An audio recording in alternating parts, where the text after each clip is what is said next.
Hello guys, ഞാനിങ്ങനെ വെറുതെ computer കളിച്ചുകൊണ്ടിരിക്കുമ്പോഴാണ് ആ ഒരു മെസ്സേജ് വരുന്നത്. കുറച്ച് തിരക്കായതുകൊണ്ട് എനിക്കത് ചെയ്യാൻ പറ്റിയില്ല. സ്വന്തമായിട്ടൊക്കെ ചെയ്യാൻ നോക്കിയെങ്കിലും അതങ്ങോട്ട് വിജയിച്ചില്ല. നിനക്ക് പഠിക്കാനുള്ള കഴിവില്ല മോനെ. അപ്പോൾ പിന്നെ ഒന്നും നോക്കിയില്ല, ChatGPT എടുത്തു. CVP അനാലിസിസിനെ പറ്റിയിട്ട് എക്സ്പ്ലെയിൻ ചെയ്യാനായിരുന്നു നമ്മുടെ ഹോംവർക്ക്. സെർച്ച് ചെയ്ത് വിത്തിൻ സെക്കൻഡ്സ് നമുക്ക് ആൻസർ കിട്ടി. പക്ഷെ ഞങ്ങളുടെ സാറിന് ലേശം ബുദ്ധി കൂടുതലാണ്. സാർ അഥവായിട്ട് ഇത് AI ഡിറ്റക്ടറിൽ ഇട്ട് നോക്കിയാലോ?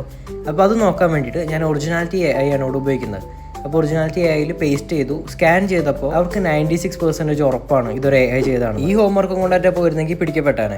അപ്പോൾ ഞാൻ പെട്ടെന്ന് തന്നെ നമ്മൾ റീറൈറ്റിഫൈ എന്ന് പറയുന്ന AI ടൂൾ എടുത്തു. ഈ ഒരു ടൂൾ നമ്മൾ എന്തിനാണ് യൂസ് ചെയ്യാന്ന് വെച്ചാൽ, ഇതേപോലെ AI ജനറേറ്റ് ചെയ്തിട്ടുള്ള ടെക്സ്റ്റുകളെ നമ്മളൊന്ന് ഹ്യൂമണൈസ് ചെയ്യും. അപ്പോൾ AI ഡിറ്റക്ടേഴ്സിന് കണ്ടുപിടിക്കാൻ പറ്റില്ല എന്നാണ് അവർ ക്ലെയിം ചെയ്യുന്നത്. അപ്പോൾ നമുക്കിത് പെട്ടെന്ന് ഒന്ന് ഹ്യൂമണൈസ് ചെയ്തിട്ട് നമ്മുടെ ഒറിജിനാലിറ്റി AIയിൽ ഇട്ട് നോക്കാം.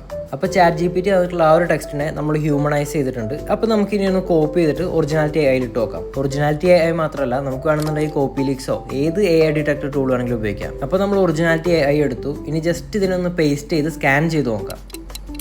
കണ്ടില്ലേ, 100% ഹ്യൂമൺ എഴുതിയെന്നാണ് അവർ പറയുന്നത്. അപ്പോൾ അവർക്ക് പോലും ഇത് ഐഡന്റിഫൈ ചെയ്യാൻ പറ്റുന്നില്ല. ഇനിയിപ്പോൾ ഈ ഒരു ഹോംവർക്ക് ധൈര്യമായിട്ട് അയച്ചു കൊടുക്കാം. അത്യാവശ്യ ഘട്ടങ്ങളിൽ മാത്രം ഇതൊക്കെ ഉപയോഗിക്കുക. അപ്പോൾ അത്രേ ഉള്ളൂ guys. Thanks for watching. Bye bye.